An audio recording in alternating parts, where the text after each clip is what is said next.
When you're a kid, the magic of a Band-Aid, especially one with Scooby-Doo on it, I don't know, can do wonders, right, to heal a cut or a scrape. But most of us have been using Band-Aids our whole lives, and there's a few tricks you might not know. Dr. Frank McGeorge here with his favorite ways to make them stick.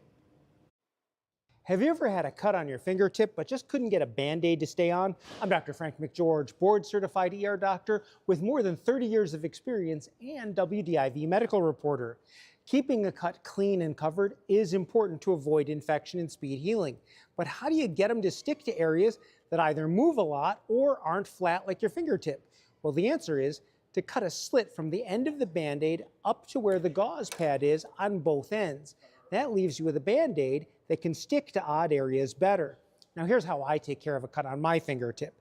First, I wash it thoroughly with soap and water, and I dry it with a clean paper towel. Now if it's bleeding, I just keep pressure on it with the same paper towel until it stops.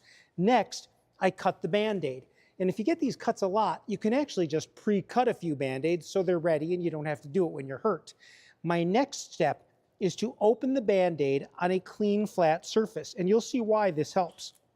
Now, I apply a tiny bit of an antibacterial ointment. I prefer bacitracin, but a triple antibiotic is fine. Now, to get the Band-Aid on accurately, I center the cut on the gauze pad first. Then, I use the legs of the cut Band-Aid to form it into the right shape. For a fingertip, I stick the top edge first over the top of the finger, and then I use the bottom legs to wrap around and overlap the first part, making a nice, snug fingertip cover.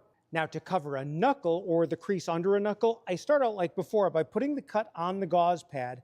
Then I use the legs of the cut Band-Aid to wrap around the area that's being bent, avoiding the creases, so you get a nice, bendable knuckle Band-Aid. Now finally, if you want to learn more first aid essentials, we've partnered with the Red Cross for a special event Tuesday, July 15th. You can actually sign up right now using the QR code on the screen or by going to clickondetroit.com. We're going to be offering free classes starting each hour from 10 a.m. to 6 p.m. at U of M Dearborn's Fairlane Center South Building at 19,000 Hubbard Drive in Dearborn. Bring a friend or come by yourself. We hope to see lots of you there. Walk-ins are welcome, but we really encourage you to sign up if you're interested. Back to you.